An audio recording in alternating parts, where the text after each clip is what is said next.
Today is March the 3rd, 1997, and Donna Guzman and I'm Sandy Steele, we're here at 23 South Mercer Street in Greenville, PA, and I asked Dad to read Jimmy Butler and the Owl to us because it's one of my favorite old-time stories. So he's going to do it now. Okay, I'll do Jimmy Butler and the Owl of page 101 of this 2 or 3 inch thick book that we have that has come from Plimpton Leach's library, and it's entitled Jimmy Butler and the Owl. It was in the summer of '46 that I landed at Hamilton, fresh as a new pratie just dug from the old sod, and with a light heart and a heavy bundle I set off for the township of Beaufort, tiding a taste of a song as merry a young fellow as ever took to the road. Well, I trudged on and on, past many a pleasant place, pleasing myself with the thought that some day I might have a place of my own, with a world of chickens and ducks and pigs and children about the door. And along in the afternoon of the second day, I got to Beaufort village. A cousin of my mother's, one Diane O'Dowd, lived about 7 miles from there, and I wanted to make his place that night. So I inquired the way at the tavern and was lucky to find a man who was going part of the way and would show me the way to find Dennis. Sure, he was very kind indeed, and when I got out of his wagon, he pointed me through the wood and told me to go straight south 1.5 miles, and the first house would be Dennis's. "And you've no time to lose now," said he, "for the sun is low, and mind ya, don't get lost in the woods." "Is it lost now," said I, "that I'd be getting and me uncle as great a navigator as ever steered a ship across this trackless sea?" "Not a bit of it, though I'm obliged to you for your kind advice, and thank you for the ride." So he went on, and with that he drove off and left me alone. I shouldered my bundle bravely, and whistling a bit of a tune for company like, I pushed into the brush. Well, I went a long way over bogs and turning round among the bush and trees till I began to think I must be well nigh to Dennis's. But bad success to it. All of a sudden I came out of the woods at the very identical spot where I started in, which I knew by an old crotch tree that seemed to be standing on its head and kicking up its heels to make diversion of me. By this time it was growing dark, and there was no time to lose. I started in a second time, determined to keep straight south this time, and no mistake. I got on bravely for a while, but oh, hone, it got so dark I couldn't see the trees, and I bumped my nose and barked my shins while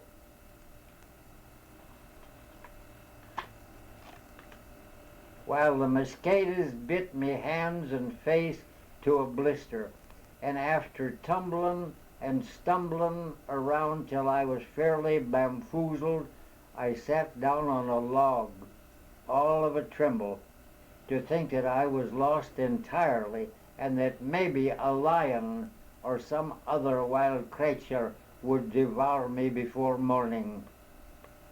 Just then I heard somebody a long way off. "Whip poor Will!" "Bedad," says I, "I'm glad that it isn't Jamie that's got to take it. though it seems it's more in sorrow than in anger that they're doing it. And why should they say poor Will? I'm sure they can't be Injun heathen or niggers, for it's plain English that they're speaking. Maybe they might help me out of this, so I shouted back at the top of my voice, "A lost man!" Then I listened. Presently I heard an answer. "Who? Who? Who?" "Jimmy Butler the Wavier," says I, as loud as I could roar, and snatching up the bundle and stick, I started in the direction of the voice. When I thought I got near the place, I stopped and shouted again, "A lost man!" "Who? Who? Who?" said a voice right over me head. Sure, thinks I, it's mighty a queer place for a man to be at this time of night. Maybe it's some settler scraping sugar off a sugar bush for the children's breakfast in the morning. But where's Will and the rest of them? All of this went through me head like a flash, and then I answered his inquiry. "Jamie Butler of the Wavier," says I. "And if it wouldn't be inconvenience, your honor, would you be kind enough to step down and show me the way to the house of Dennis O'Dowd?" "Who? Who? Who?" says he. "Dennis O'Dowd," says I, civil enough. "And a decent man he is, and the first cousin of my own mother." "Who? Who? Who?" says he again. "Me mother," says I, "and as fine a woman as ever peeled a biled pratie with her thumbnail, and her maiden name was Molly McFiggin." "Who? Who? Who?" "Paddy McFiggin. Bad luck to your deaf old head. Paddy McFiggin, I say. Do you hear that?" And he was the tallest man in all country Tipperary except Jim Doyle the blacksmith. "Who? Who? Who?" "Jim Doyle the blacksmith," says I.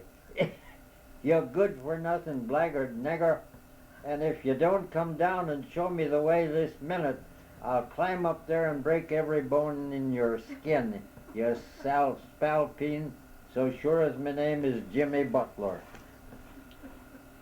"Who? Who? Who?" says he, just as impudent as ever. I said never a word, but laying down me bundle and taking me stick in me teeth, I began to climb the tree. When I got among the branches, I looked quietly round till I saw a pair of big eyes just in front of me. "Whist," says I, and I let him have a taste of an Irish stick, and with that I let drive and lost my balance and came tumbling to the ground, nearly breaking my neck with the fall. When I came to, I came to me senses, I had a very sore head and a lump on it as big as a goose egg, and half of me Sunday coat tail torn off entirely. I spoke to the chap in the tree, but could get never an answer at all at all. Sure, thinks I, he must have gone home to roll up his head, for by the powers I didn't throw me stick for nothing. Well, by this time the moon was up and I could see a little, and I determined to make one more effort to reach Dennis's. Well, I went on cautiously for a while, and then I heard a bell. "Sure," says I, "I'm coming to a settlement now, for I hear the church bell." I kept on towards the sound till I came to an old cow with a bell on.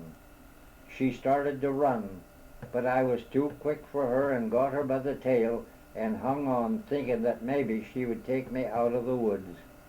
On we went like an old country steeplechase till, sure enough, we came out to a clearing and a house in sight with a light in it.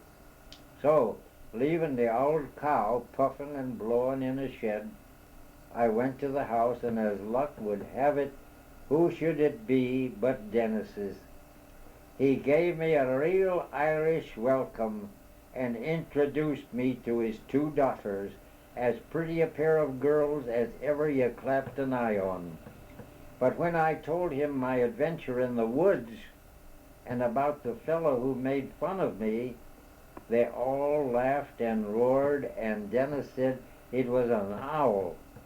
An owl what? Says I. Why, an owl, a bird, says he.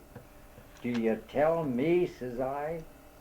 Sure, it's a queer country and a queer bird. And then they all laughed again, till at last I laughed myself.